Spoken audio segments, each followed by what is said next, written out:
How to Stop Worrying and Start Living by Dale Carnegie।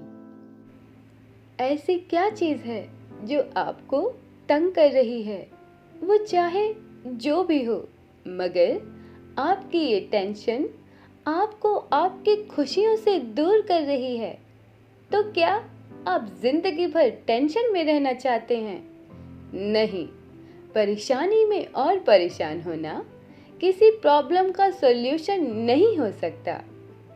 Hello friends, welcome to success kingdom and you are listening to Damini Prajapati. In today's book summary, you will learn how to deal with your battles.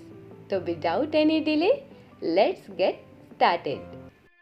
दोस्तों, हम सभी फिक्र करते हैं और फिक्र को अब हमने अपनी लाइफस्टाइल में शामिल कर लिया है।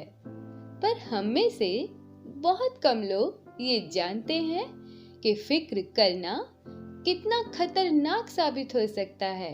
लेकिन ये बात प्लेटो बखूबी जानते थे कि माइंड और बॉडी आपस में जुड़े हैं।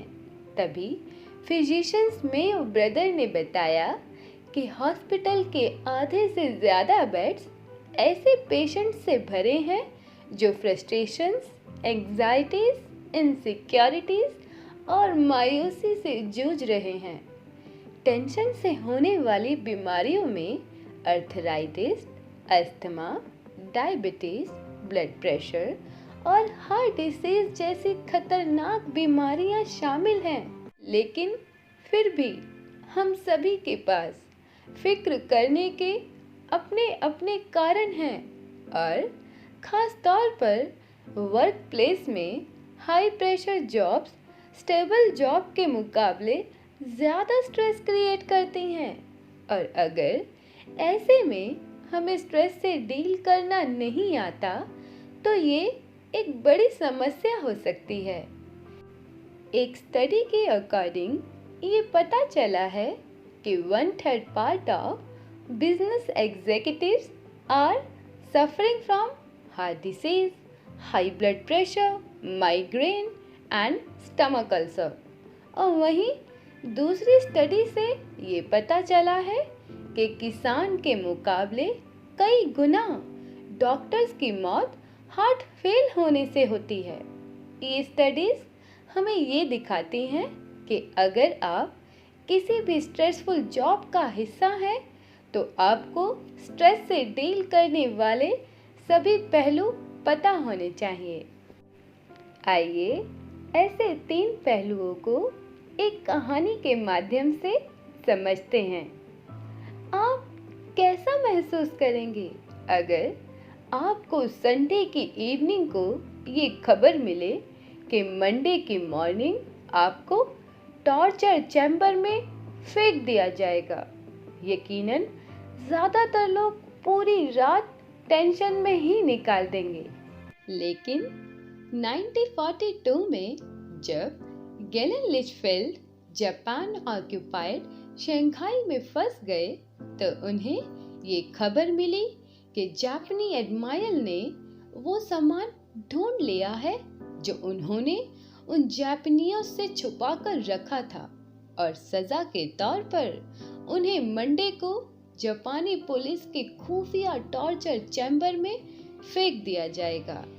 पर ये खबर सुनने के बाद उन्होंने स्ट्रेस लेने की जगह सॉल्यूशन पर फोकस किया और उनका 3 स्टेप सॉल्यूशन फार्मूला आपको भी हेल्प करेगा। पहला, फिक्र की वजह को जानना। लिंचफील्ड ने अपना टाइपराइटर उठाया और अपनी प्रॉब्लम से जुड़ी सभी वजह लिखी, यहाँ तक कि टॉर्चर में जान निकल जाने तक की फिक्र उन्होंने लिख डाली। दूसरा, प्रॉब्लम से जुड़े हर पहलू को एनालाइज करना। लिंचफील्ड ने लिखा कि वह इस सिचुएशन में क्या क्या सॉल्यूशन निकाल सकते हैं। ये सोचते हुए उन्होंने जेल से भाग जाना, सफाई देना या ऐसा दिखाना कि कुछ हुआ ही नहीं, जैसे ऑप्शंस लिखे। इन ऑप्शंस की सबसे अच्छी बात यह थी कि उन्होंने किसी भी ऑप्शन को सेल्फ रिजेक्ट नहीं किया। और तीसरा फॉर्मूला, लिखे हुए सॉल्यूशंस में से एक बेस्ट ऑप्शन पर डिसीजन लेना। लिंचफील्ड ने डिसीजन लिया कि वह अपना लास्ट ऑप्शन चूज करेंगे, यानी ऐसा प्रिटेंड करेंगे जैसे कुछ हुआ ही नहीं। और ये बात जानकर आपको हैरानी होगी कि उनका ये डिसीजन बिल्कुल ठीक था, क्योंकि दूसरे दिन तक जापानीज एडमिरल शांत हो चुके थे और उन्होंने लिंचफील्ड को सिर्फ डांटा। तो देखा आपने कैसे कभी कभी प्रॉब्लम को सिर्फ सॉल्व करने के नजरिए से देखने और उस पर काम करने से किसी की जान भी बच सकती है। आइए अब बढ़ते हैं लेसन नंबर 2 की तरफ। प्रॉब्लम को सॉल्व करने के प्रोसेस में हमारा माइंड ज्यादातर समय प्रॉब्लम को सोचने में लगाता है, तो क्या करें? इसका फायदा उठाएं और प्रॉब्लम के सबसे वर्स्ट कंडीशन के बारे में सोचें और वहीं से सुधार करें। जब हेनी नाम के एक शख्स से एक डॉक्टर ने कहा कि तुम्हें गैस्ट्रिक अल्सर है और उन्हें बहुत ज्यादा आराम और खान पान पर ध्यान देने की जरूरत के साथ साथ उनकी जान जाने तक की पॉसिबिलिटीज भी बताई, पर हेनी ने इस पर ओवर रिएक्ट नहीं किया और उन्होंने अपनी बीमारी को एक्सेप्ट किया। और प्रॉब्लम की पॉसिबिलिटीज को एक्सेप्ट करना भी मैजिक 3 स्टेप अप्रोच का बेस है।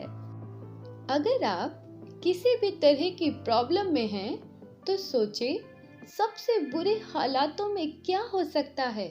जैसे आपकी जॉब जा सकती है, जेल जाना पड़ सकता है या फिर आप मार दिए जाएंगे। और हेनी के लिए ये उसकी तरफ आ रही मौत थी और उन्होंने सबसे खराब सिचुएशन मौत को एक्सेप्ट किया। यकीनन उनके लिए ये बिल्कुल आसान नहीं था, पर उन्होंने न सिर्फ एक्सेप्ट किया बल्कि इसके लिए पूरी प्रिपरेशन भी की।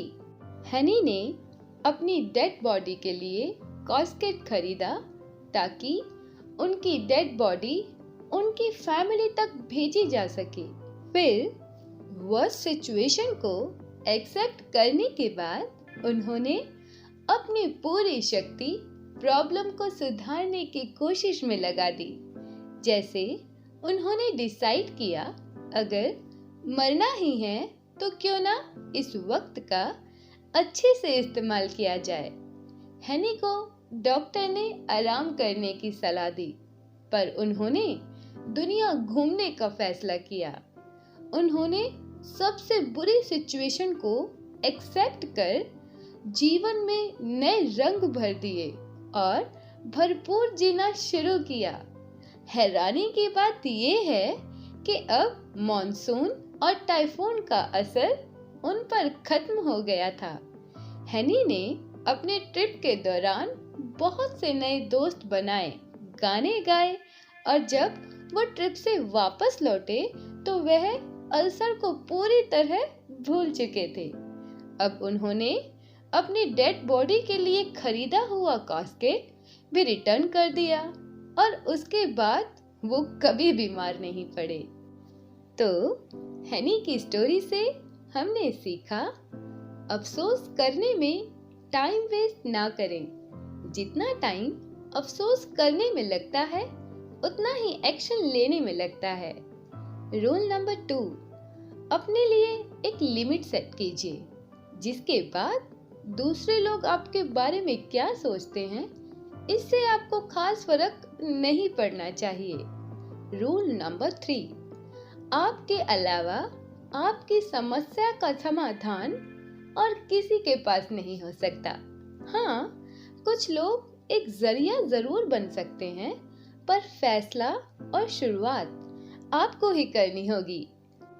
और रूल नंबर 4, लाइफ पास्ट या फ्यूचर में नहीं है तो पास्ट का रिग्रेट और फ्यूचर के टेंशन में अपना प्रेजेंट खराब ना करें।